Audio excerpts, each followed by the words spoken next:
Mireille court jusqu'au jardin. Le vent qui emmêle ses cheveux sent bon le miel et le lilas. Maman désherbe depuis un moment quand la petite fille l'arrête dans son travail. « Bonne fête, maman !»« Oh, merci, ma gentille fée, mon lutin de mai. »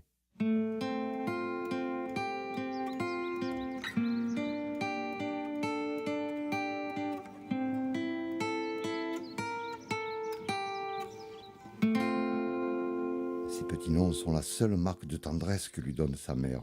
Elle l'embrasse rarement. Elle ne la prend pas sur ses genoux.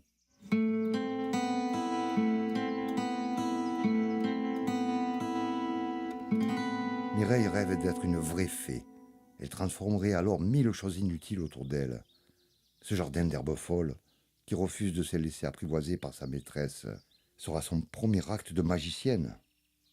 Un coup de baguette magique, et les broussailles disparaîtraient.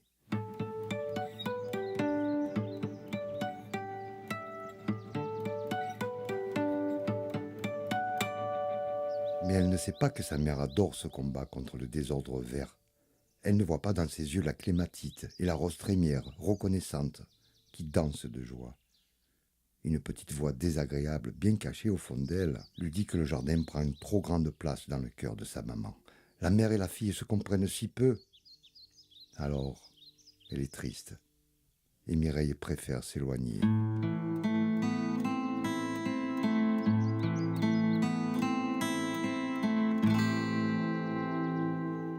Sur le gravier doré de l'allée, le chat, tranquille, fait sa toilette au soleil. Elle traverse le pont recouvert d'une glycine, puis elle franchit la ligne invisible qui sépare le jardin de la forêt. Sa petite silhouette se reflète un moment dans l'eau claire du ruisseau pour disparaître aussi vite. Elle connaît déjà l'endroit, mais elle n'est jamais venue seule, et jamais elle n'a vu ce qu'elle voit maintenant. Plus la petite avance, plus elle voit que le paysage s'anime.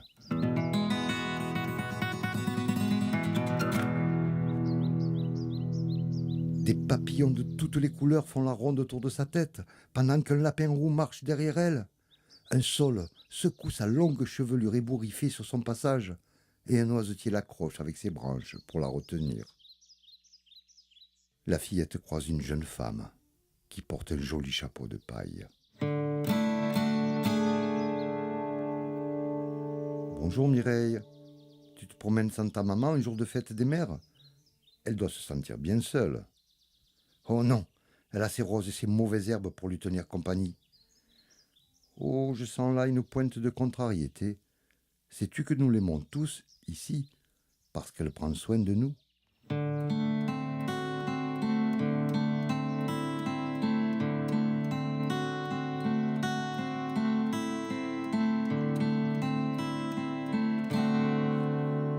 Comme la fillette fronce les sourcils, l'inconnu lui dit « Je suis Violette, la fée des bois et des fleurs.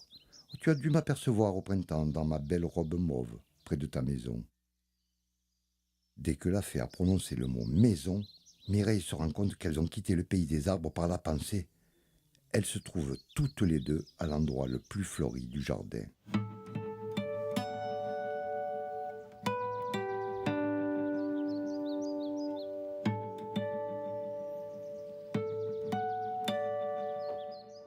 Regarde ta maman.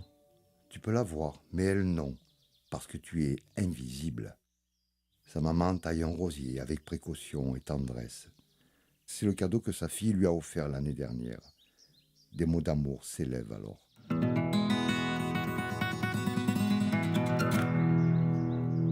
Rosier, fais-nous de belles roses, aussi belles que ma Mireille, ma petite chérie que j'aime tant.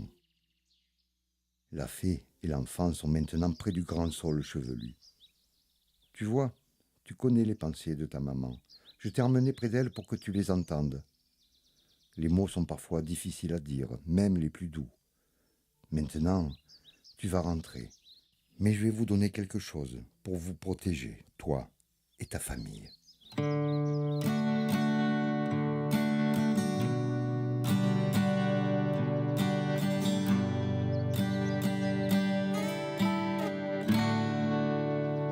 Dans ses mains ouvertes, la fée tient 3 plumes de mésange qu'elle laisse s'envoler dans le vent. Mireille passe le petit pont de bois, et la première plume glisse dans le ruisseau qui court. Le chat ronronne, allongé sur le gravier doré, et la deuxième plume disparaît dans les iris fleuris. Quand la troisième plume tourne très haut dans le bleu du ciel, la fillette a déjà rejoint sa mère, et elle rit sous ses baisers. Le jardin soupire de contentement et s'endort paisiblement sous le soleil du mois de mai. Un parfum de violette voltige ici et là.